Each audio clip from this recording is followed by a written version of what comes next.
Pues que la selección nacional de El Salvador ya tiene nuevo técnico. Vamos a hablar de la jornada 9 del torneo de apertura que se juega este miércoles. Inició la Liga de Campeones de Europa, MLS también para este miércoles. Esto y más aquí en Un Poco de Todo con su servidor Saúl Salguero. Pues bien, Rubén de la Barrera, de origen español, se convierte en el nuevo técnico de la selección de El Salvador. Así se dio a conocer este día. Pues bien, el técnico español tiene un currículum bastante grande, podríamos ponerlo de esa manera. Tiene experiencia con equipos de primera y de segunda. Entre los equipos a los que ha dirigido está el Real Valladolid en las categorías C, F y B. Estuvo a cargo del Cultura Leonesa. En la Real Sociedad fue segundo técnico. También dirigió al Deportivo La Coruña y al Albacete. Ese es parte del currículum que tiene este nuevo estratega que llega a tomar las riendas de la selección de El Salvador luego de la salida de Hugo Pérez. Lo dijo el director de selecciones nacionales la semana pasada, cuando recién se hacía oficial la salida de Hugo Pérez, que no se tenía candidatos, pero sí se tenía una idea de qué era lo que querían llevar a la selección nacional. Hoy se hace oficial que llega un español, el señor Rubén de la Barrera, que tiene experiencia. Habrá muchos que dicen que no es el técnico idóneo para la selección y ni siquiera lo conocen. Habrá otros que dicen que es el idóneo. Yo creo que lo más importante es dejar trabajar. Hay que dar el beneficio de la duda. Y considero de que este nuevo técnico necesita el apoyo de todos. Yo creo que si se llega a poner el uniforme de la selección, hay que darle todo el apoyo. Realmente se le ha dado a diferentes técnicos. En programas anteriores hacíamos números de lo que han logrado los técnicos, 20 técnicos desde 1997, y ninguno logró gran cosa. No se logró tener más de 2 triunfos seguidos, y contra selecciones de bajo nivel. Hoy llega un nuevo estratega que necesita y merece el apoyo de todos. Sabemos que hay gente que trabaja debajo de la mesa, tratando de boicotear lo que la Federación Salvadoreña de Fútbol quiere hacer. Realmente la va a tener difícil. Se perdió los primeros 2 partidos de la Liga de Naciones ante Guatemala y Trinidad y Tobago. Vienen 2 partidos para el mes de octubre. Hay poco tiempo para preparar, pero sabemos que el cuerpo técnico va a estar conformado por entrenadores salvadoreños, quienes van a poder darle toda la información acerca de lo que se tiene en el ambiente centroamericano. ¿Es positivo? Claro. Posiblemente ahora la selección juegue de diferente manera. Eso es lo que muchos pedían. Otros pedían la salida de Hugo Pérez. Bueno, se cumplió. Ahora hay un nuevo técnico al que hay que darle el apoyo que se merece y apoyarlo y dejar trabajar. Mire, El Salvador no es Argentina, ni Uruguay, ni Brasil. Hay un gran problema en el fútbol salvadoreño, y es que no hay formación. La mayor parte de jugadores que llegan no tienen la base, no tienen ese proceso que han tenido algunos jugadores que llegan del extranjero. Por consiguiente, es bastante difícil el trabajo que el señor Rubén de la Barrera tendrá que realizar.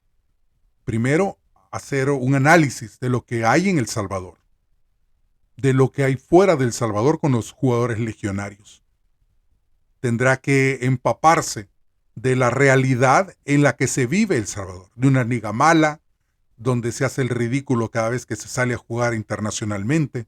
Y eso no solo lo digo yo, y traigo a esto a punto porque he recibido mensajes de gente que ve el canal y ve los diferentes programas que hemos hecho. El señor Luis Parras, por ejemplo, ponía el ejemplo de Hugo Pérez, es técnico de formación de jugadores, y está completamente en lo correcto. Hugo Pérez era técnico de selecciones juveniles en los Estados Unidos. Él estaba a cargo, por eso es que lo conoce Pulisic, por eso es que lo conocen muchos de los jugadores que ahora están en la selección mayor de los Estados Unidos, porque él estuvo en el proceso en selecciones juveniles con estos jugadores. Llevarlo a una selección mayor posiblemente fue un gran error, porque no tenía la experiencia para trabajar con selecciones mayores. El señor Manuel Hernández también me escribió y él piensa que el problema era que había división en los jugadores. También está en lo correcto el señor Hernández. ¿Por qué? Porque desafortunadamente nuestros jugadores no cuentan y no tienen las herramientas idóneas en el fútbol salvadoreño. Y esto lo pongo en ejemplo, por ejemplo, al poner el caso del Santa Tecla, que no tiene estadio y que anda saltando de lado en lado. ¿Por qué? Porque no tienen cancha propia. Y ese es un problema al que llega el nuevo técnico de la selección, donde los problemas van más allá.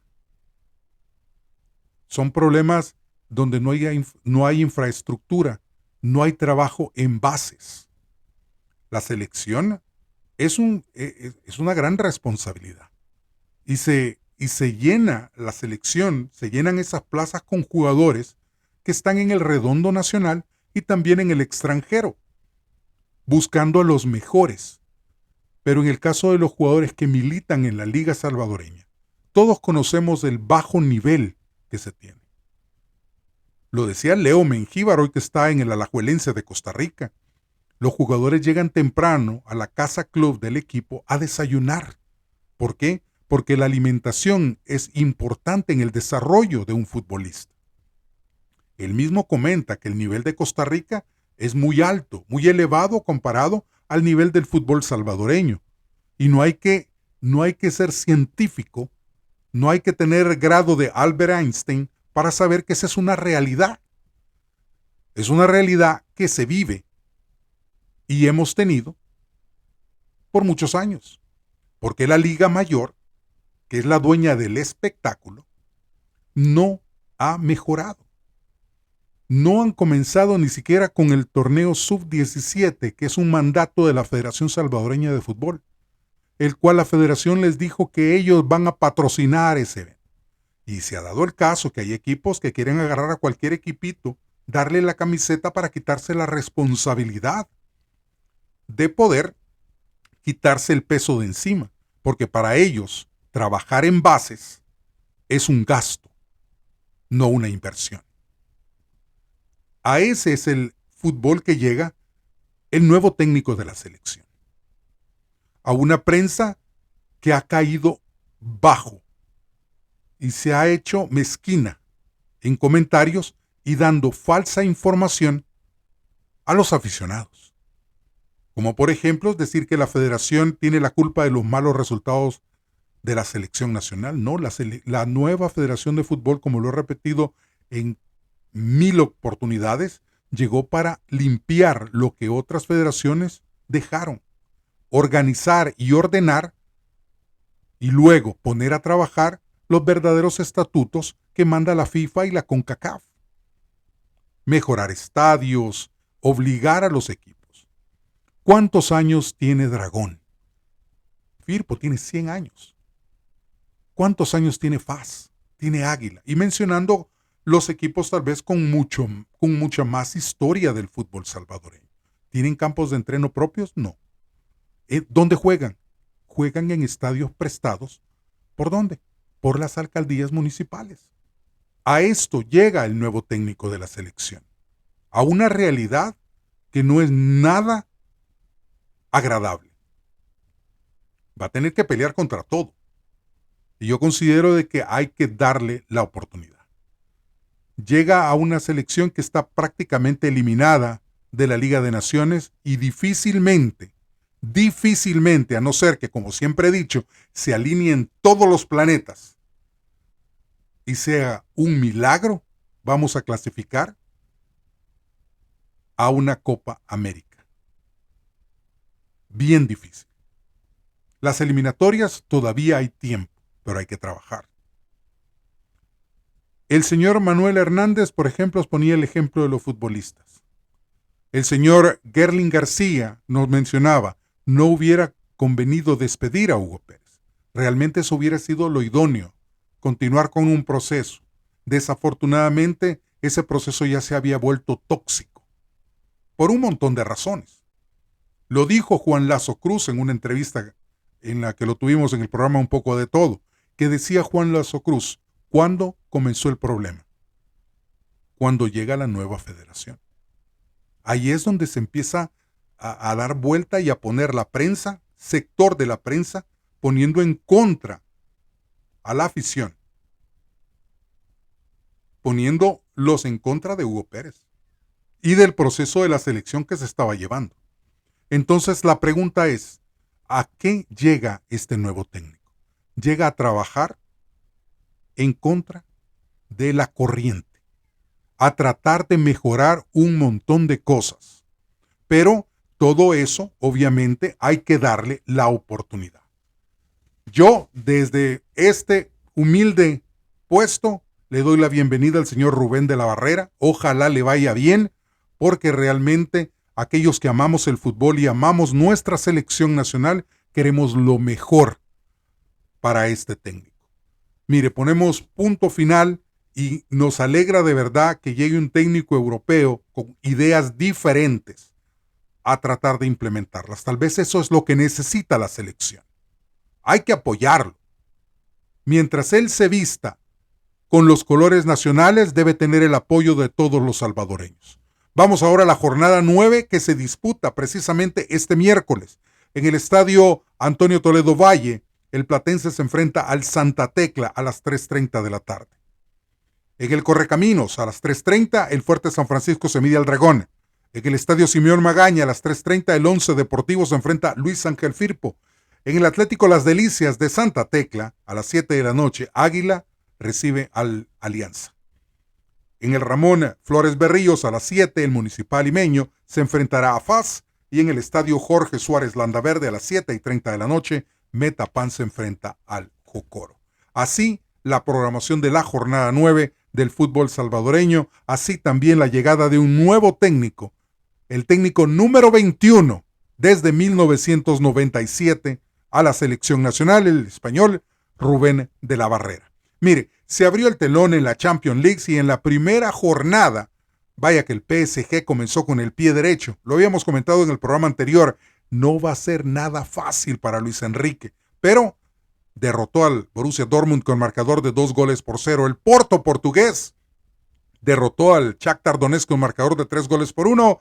El Lazio empató a 1 con el Atlético de Madrid. Mire, el Atlético de Madrid tiene altas y bajas, altas y bajas. El equipo del Cholo pasa por momentos maravillosos, pero también pasa por momentos preocupantes para la directiva del equipo colchonero, 1-1 en el arranque de esta Champions League. A quien le fue bien, hicieron los deberes y vaya que le ha llegado de pelos. La incorporación de Joao Félix es al Barcelona. Ganó con marcador de 5-0 al Amberes, que tampoco era el equipo que le iba a exigir al Barcelona, ¿no? Pero lo importante es sumar puntos para llegar a la siguiente fase, donde las cosas se ponen más difíciles en la Champions. Pues bien, Joao Félix marcó doblete en este partido, 5-0 gana el Barça. El Feyenoord derrotó al Celtic con marcador de 2-0. Y este miércoles se vienen mis amigos del Real Madrid, que ya sabemos que van a estar en las redes sociales. Real Madrid se enfrenta a la Unión Berlín.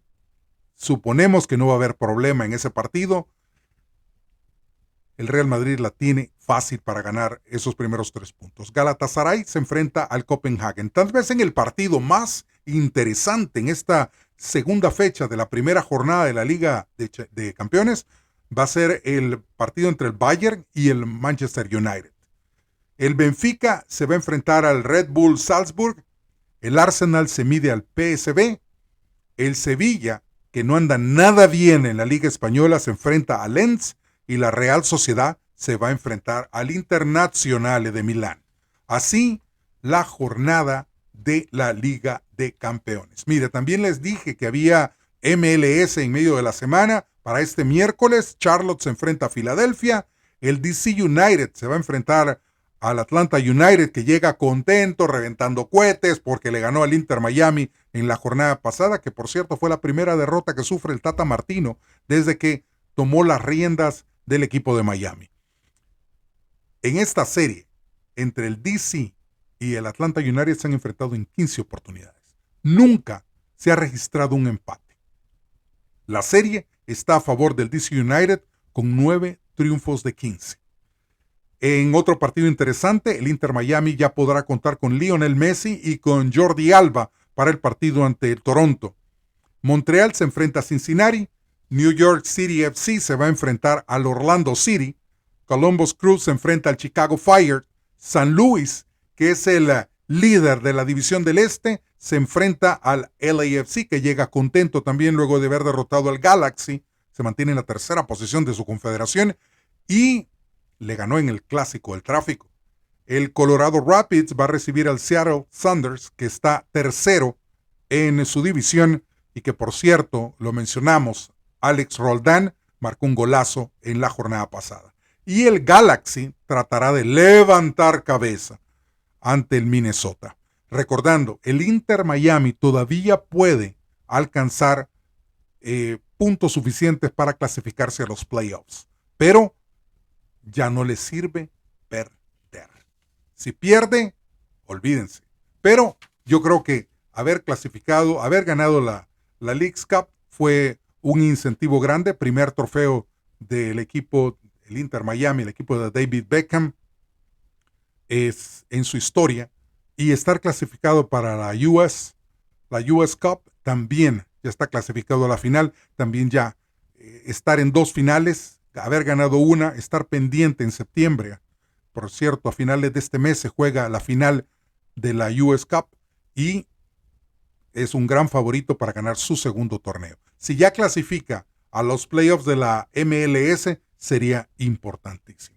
Pues bien, esto era lo que tenía para ustedes en este programa. Recuerde, le damos la bienvenida al nuevo técnico de la selección de El Salvador, Rubén de la Barrera. Español, le deseamos la mejor de las suertes. Mire, vive el fútbol con la cabeza, disfrute de la vida y sea feliz.